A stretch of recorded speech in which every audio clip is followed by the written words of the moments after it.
A Bajnok felszerelések című filmemben és írásomban már részletesen bemutattam azokat a felszereléseket, amelyek hozzásegítettek a Method Féder magyar bajnoki címemhez. Itt az ideje hát annak, hogy lehújjon a lepel azokról a csalikról és etetőanyagokról, amelyekkel sikerült megbolondítanunk a Palota-városi felsőtó halait. Annak érdekében, hogy ezeket hitelesen tudjam bemutatni, visszatértem ide a tett helyszínére, hogy újra bevessem az én már végleges formát öltött újdonságokat. Most pakolok, aztán a lovak közé, pontosabban a halak közé csapok.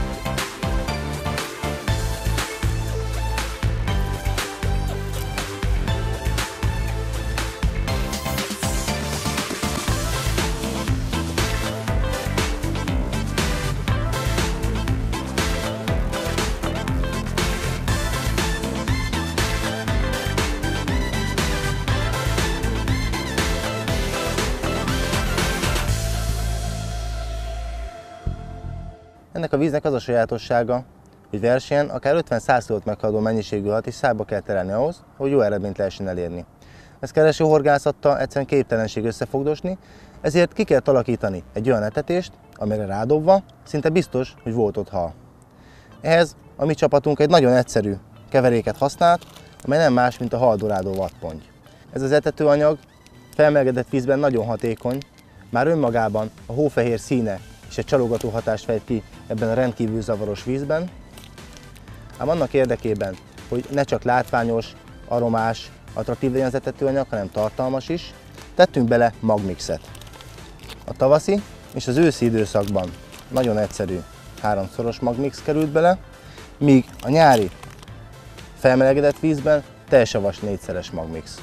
Tehát a Method OB-n, a döntőben mi ezt tettük bele. Azonban, mivel most már őszderekán járunk, a víz lehűlt annak ellenére, hogy csodálatos napsütéses idő van és kifejezetten meleg, már érdemesebb a 3-szoros magmixet natur változatban használni. Mivel most nem verseny van, hanem csak egy örömpeca, nem keverem be a Method OB szabályzata szerint engedélyezett 12 literes mennyiséget, ugyanis nem tudnám elhasználni. Mindössze 2 kg vattpontyot keverek be, ez fogja képezni az alapozás nagy részét, és ezzel fogom megindítani a horgászatot. Jól látszódik ez a hófehér világos szín, amiről beszéltem. Ez vízbe kerülve robbanásszerű hatást kelt ebben a zavaros vízben, imádják az itteni pontyok. Jellemző volt a Method országos bajnokság döntőjében, hogy már szinte az egész mezőny hasonló jellegű fehér kajákat használt, azonban nem mindenki pont ezt bal szerencséjére. Víz hozzáadása után, ahogy minden etetőanyag, ez is göröngyös lesz, ezen egy rostálás fog segíteni, de már ebbe az állapotában is be tudom mutatni azt, amiről beszéltem, hogy vízre dobva mennyire látványos.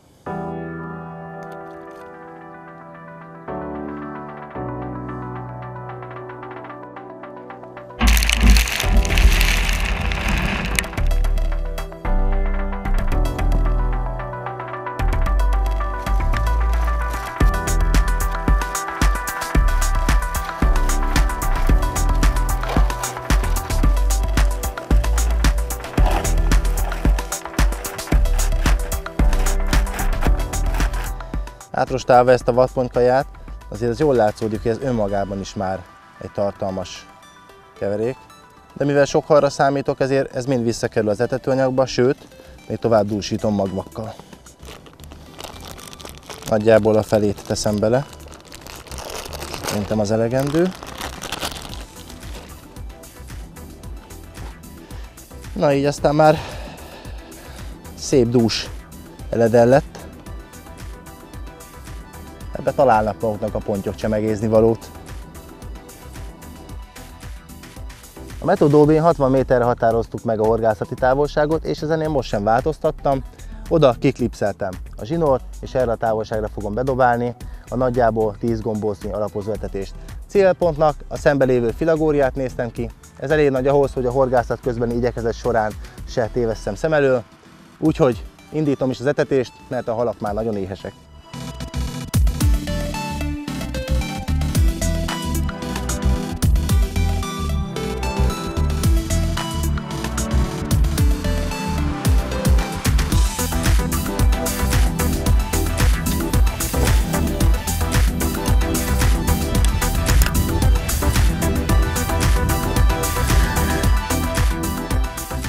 Az alapozó etetéskor nem nyomtam bele az etetőanyagot erősen a kosárba, annak érdekében, hogy már vízbe éréskor kicsapódjon. És az etetés nem csak gyors volt és hatékony, hanem egész víz közt is történt.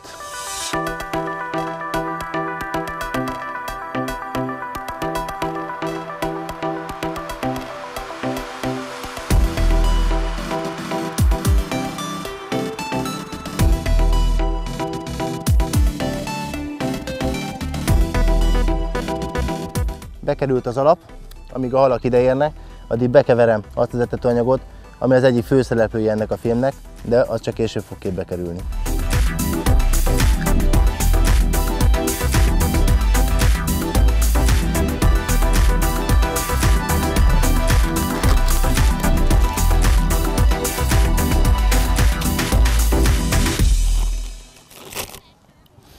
Fú, kicsit meg vagyok fázva, de ez gyorsan kitisztítja az orrot is.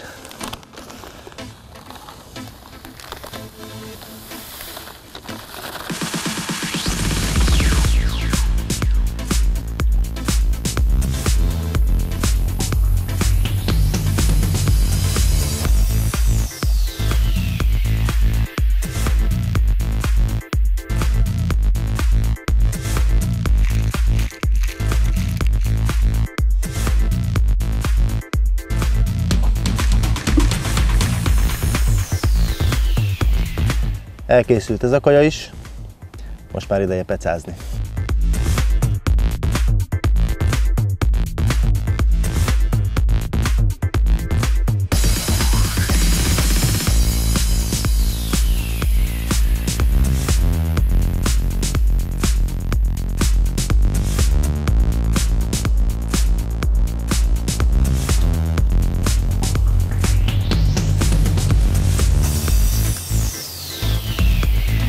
Ez halér ment.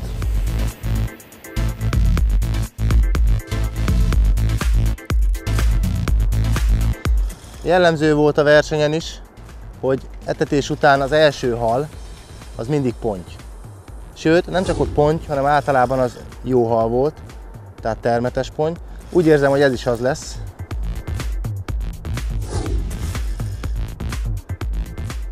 Versenyen ennél azért jobban kellett húzni a halat, és általában letett bottal, tehát vízszintre tett spiccel fárasztottunk.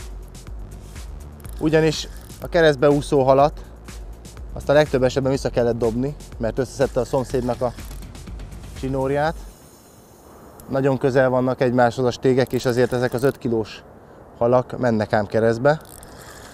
Sajnos volt olyan, pont az én szelékemet szedte össze egy kolléga, kettővel ült mellettem, neki egy közel 10 kilós pontyot kellett visszatenni a vízbe.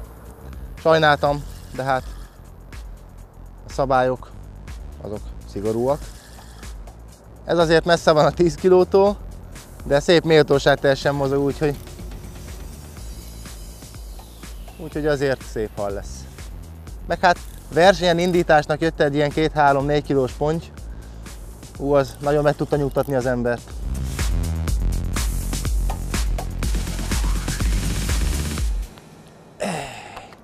Na, a versenyen így kezdtem, és 10 óra 5 perckor már ez megtörtént, akkor nyugodt voltam.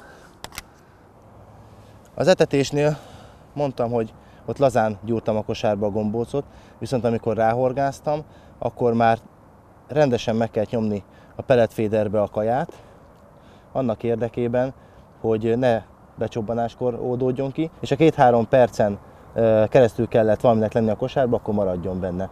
Ez egy olyan 4 perces kapás volt, és még van benne egy kis kaja. Ez nem baj, ez jó. Ezek a palotavárosi halak Ezek nem csak fárasztás közben voltak nagyon hevesek, de még a matracon is mindent megtesznek azért, hogy szabaduljanak. Szerencsére ez most már megnyugodott. De a legtöbbel közelharcot kellett vívni ahhoz, hogy egyáltalán le tudják mérni a szektorbírók. Engedem és vissza, hogy menjen. Célszerű matraccal együtt lehozni ezeket a halakat ide. Ha kiugrik, akkor megsérül. Menjél szépen, csak én ne essek bele.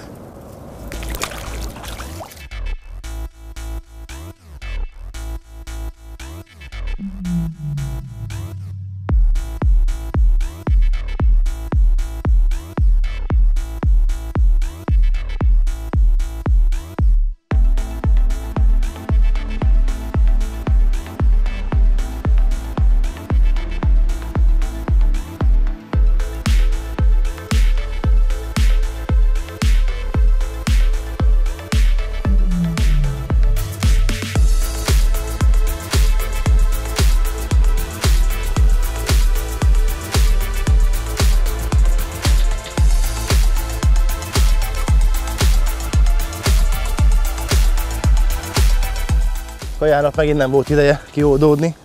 Imádom ezt a gyors pecát.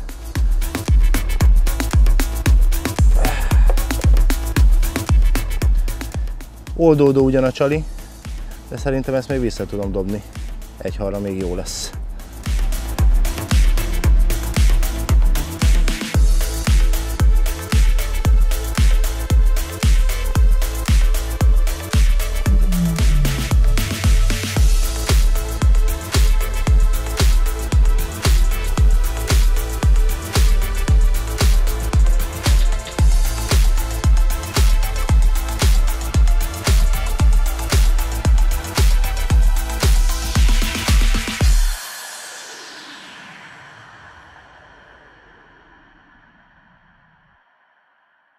Annak érdekében, hogy a halakat a lehető legnagyobb biztonsággal tudjam kifárasztani.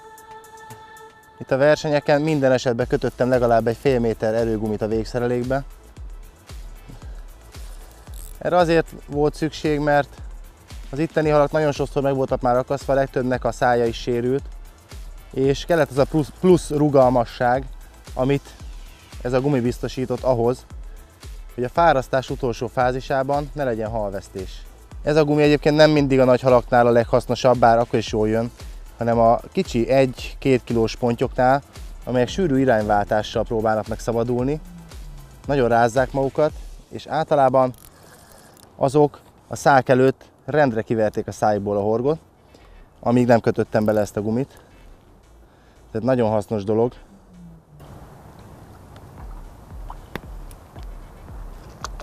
Megvan.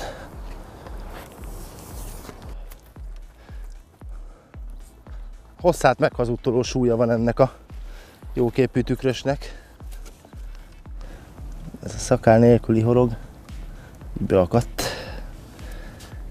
Ezt a méretet kedveltem nagyon a versenyeken, ugyanis ez már azért haladós volt, ilyen 4 kilós hal, viszonylag gyorsan, nagy biztonsággal kifárasztható, és ezzel telik a szák.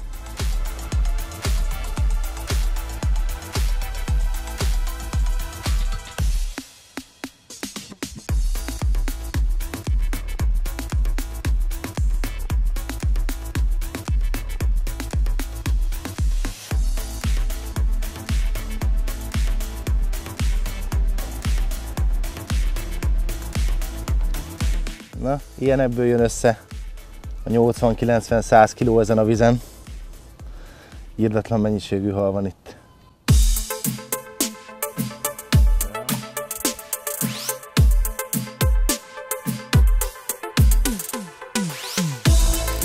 Versenyen pont az ilyen gyors kapások miatt és heves kapások miatt célszerű volt a bot nyelén tartani az embernek a kezét. Nem kellett azonnal bevágni a kapásra, mert jó persze előfordult velem is, hogy gyorsabb voltam, mint a hal, aztán akadás nem történt. Hagyni kellett, hogy szépen húzza. Ő elintézte azt, hogy beakadjon a horog. Erre a bevágással, beemeléssel még rá lehetett segíteni. Aztán utána indulhatott a kardozás. De azért ezek a 390-es Longcast botok elég határozottak ahhoz, hogy rövidre zártam a fárasztást. Íme egy újabb szép ponty. Hol a merő? Így a merő a helyig. Elmegy a potyó-e? Ez is szép hal. Még jó, hogy olyan remek operatőr van itt velem, aki segített a merítővel ellátni, mert az előző hal után még itt maradt a matracnál. Ebben a segítség nélkül ez sem megy. Nem nyelik mélyre itt azért a horgot a pontyok, általában szájszéles az akadás. Mondjuk ennek legfőbb oka az, hogy az előke nem hosszú, tehát pontosan meg kell határozni, melyik az előke hossz, ami szájszéli akadást produkál, és nagyon beszívja a pontja csalit és ez a horgot is, a torkába akad meg a horog, és általában ez halvesztéssel jár, ugyanis ott az a hártya az nem biztos, hogy megtartja mindig a rosszul akadt horgot, úgyhogy célszerű addig variál az előkehoz, amíg nem tapasztalunk szájszéli akadásokat, illetve kevesebb lesz a halvesztésünk. Engedem is vissza, mert ez nagyon kis pattogós, nehogy megsérüljön.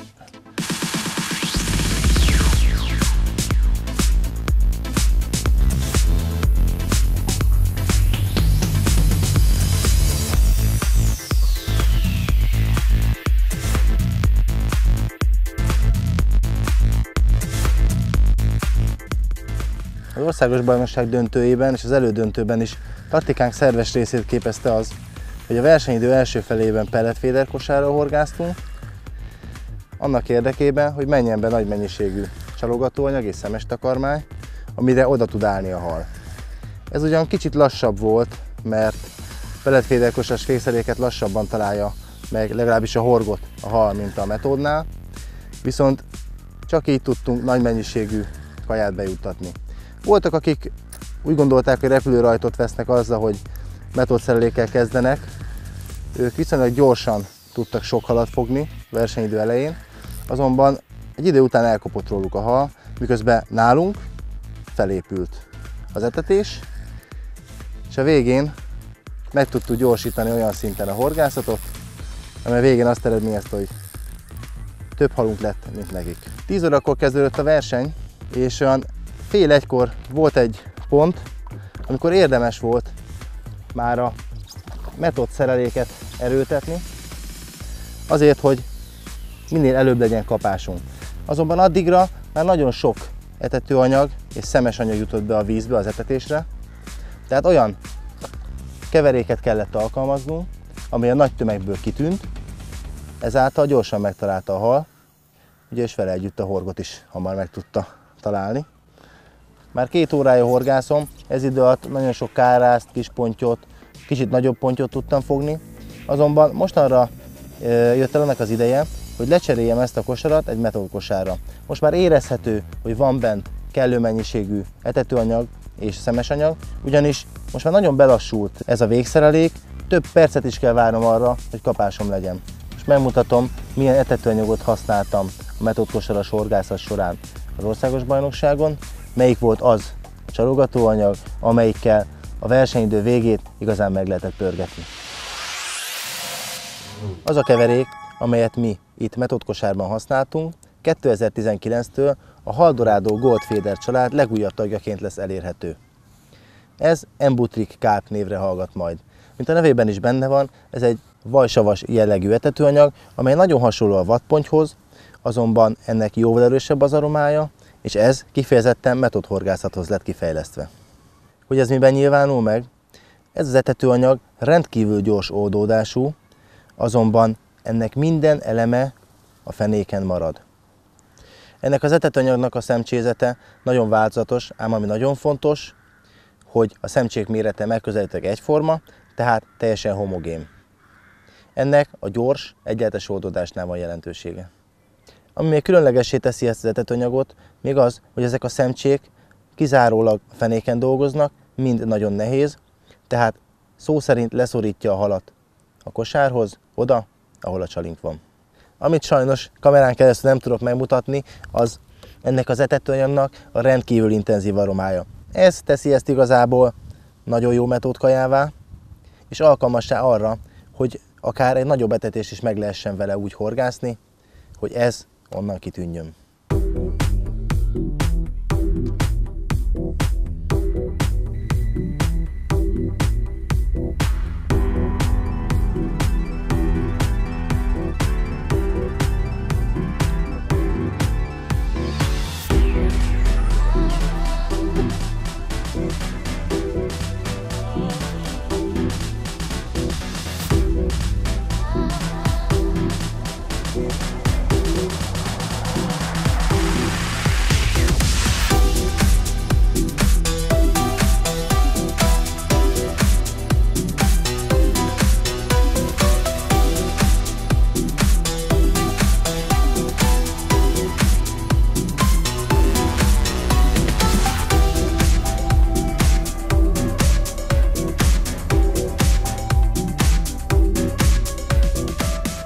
Tudom, hogy fel lehet ezt pörgetni.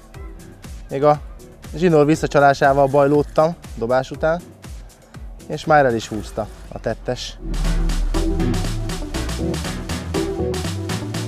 Azt, hogy mit is jelent az, hogy a végszerék vízbe érkezése után becsalom a zsinórt, azt a következő dobás során megmutatom, mert ez egy nagyon fontos dolog, és sokan hibáznak azzal, hogy ezt figyelmen kívül hagyják. Úgyhogy mindenképpen szemléltetem majd, amint ezt a halat megszákoltam. Hát ez az új kajával, ez az Embutrik kárppal, az első hal az etetésről, az egy amúr. Ennyit számít az, hogy olyan kaja, olyan csalogatanyag megy a vízbe, amivel még nem találkozott az amúr, mióta ott táplálkozik az etetésen, mert hát gondolom nem az elmúlt 2 percben ért ide. Ez egy nagyon szép hal, viszont elkövettem azt a hibát, hogy a nagy merítőfélt kint hagytam a kocsiba. Úgyhogy most ezzel a másikkal kell megmeríteni. Ez kalandos lesz, de remélem, hogy kijön ez a szép hal. Na, megpróbálom megmeríteni. Remélem, hogy nem fog makacskodni. Bár azért már nem nyári meleg a víz, de az amúr az amúr. Ráadásul ez egy nagyon szép hal. A metódóbén már ilyenkor hevesen vert a szívem, akkor egy ekkora hal volt a horgon. Ez nagyon sokat tudott jelenteni. Hát én aláverem, aztán meglátjuk.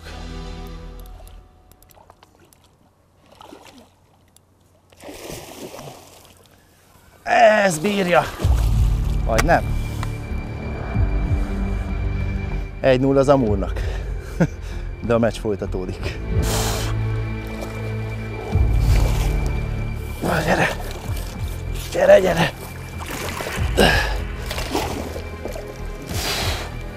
Egy ekkora halért mindent megteszek.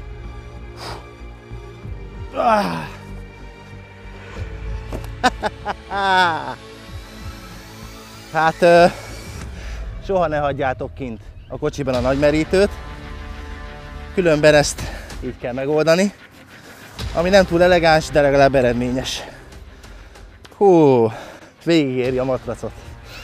Hát ez csodálatos egy hal. Kis horog tökéletesen akadt ide a szájsarkába, ezért bírta ki ezt a kalandot. Tökéletes akadás.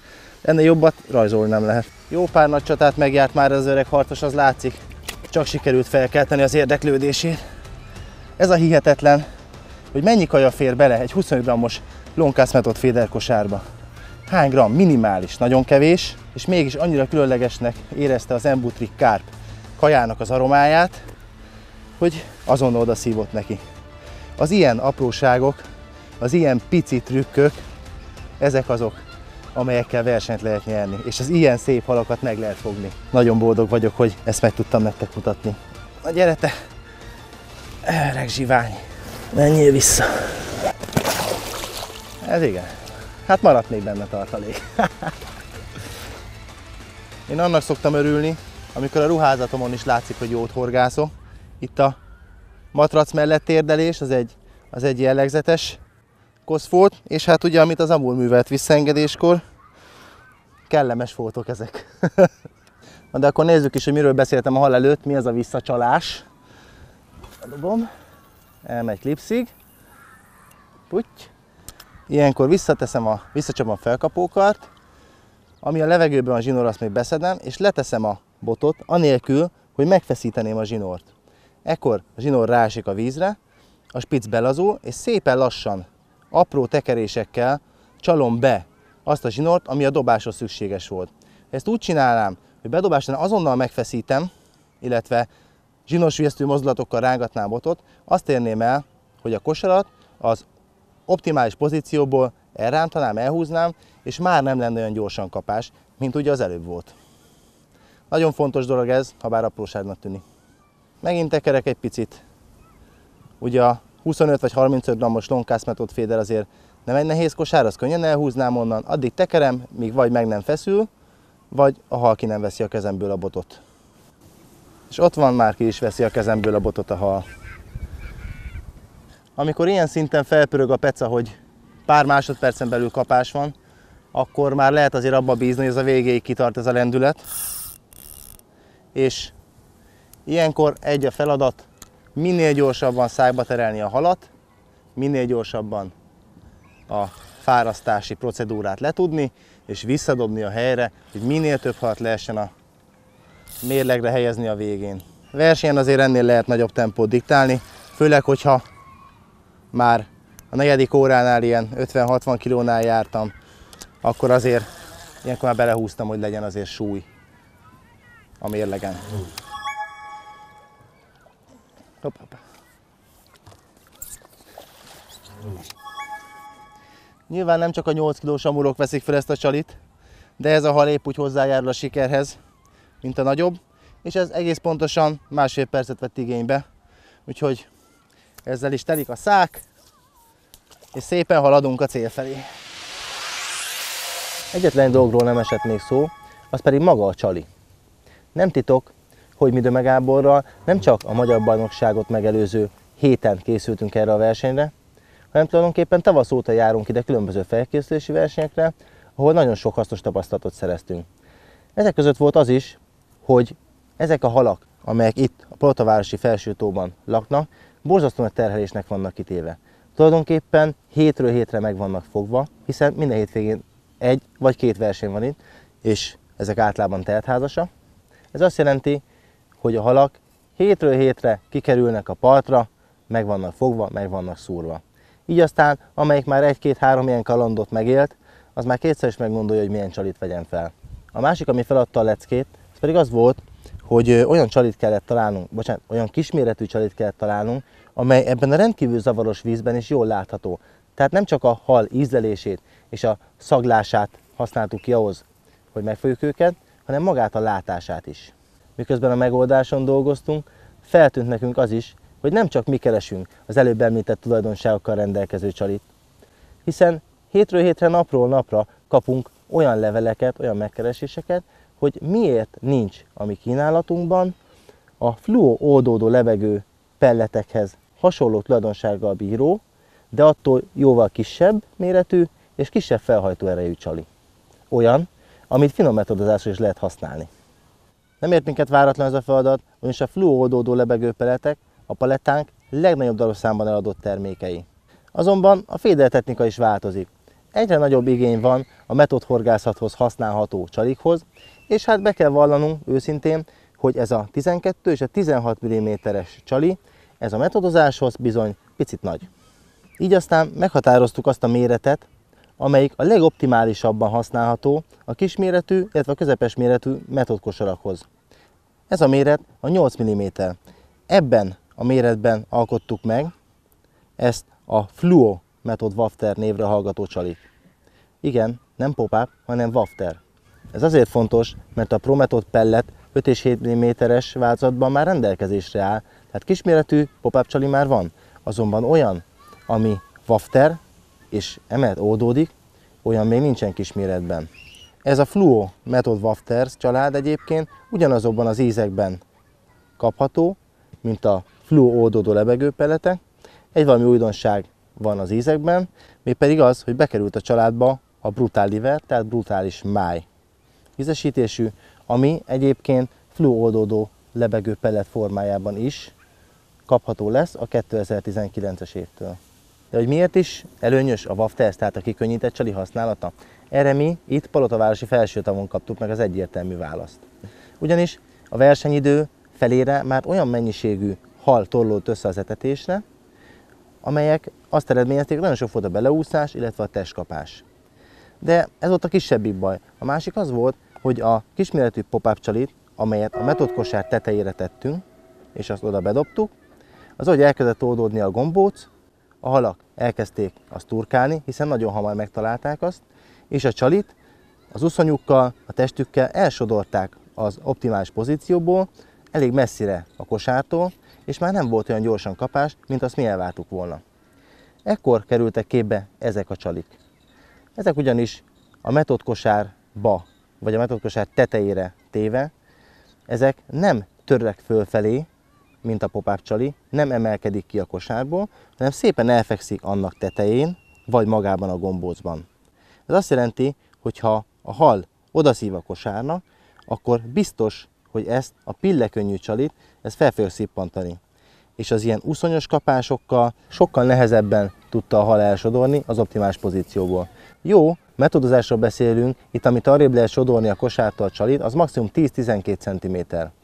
Ám ez a 10-12 cm, ez versenyen másodpercekben volt mérhető, amíg kialakult a kapás, és ennek a végelszámolásnál komoly jelentősége volt.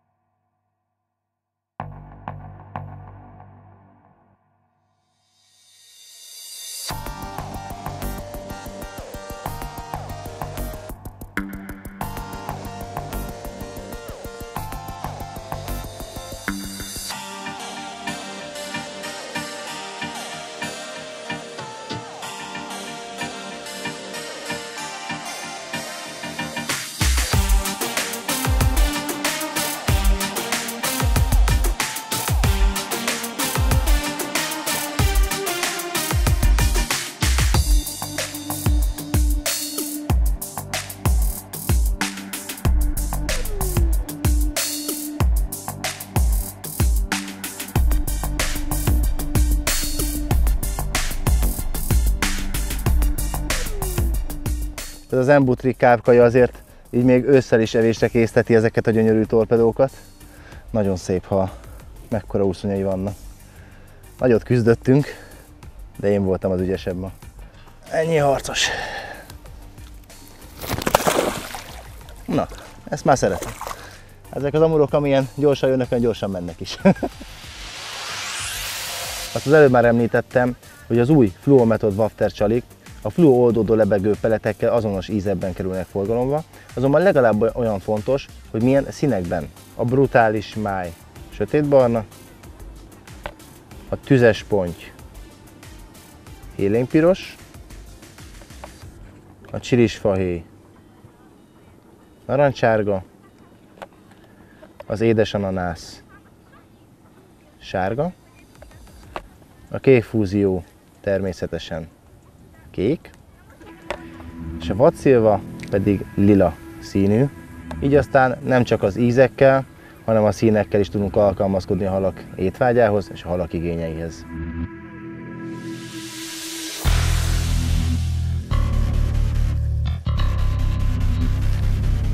Nek elég intenzív kapása volt ennek a halnak. Szeretem ezt a hangot, mikor a feszes zsinort fújja a szél.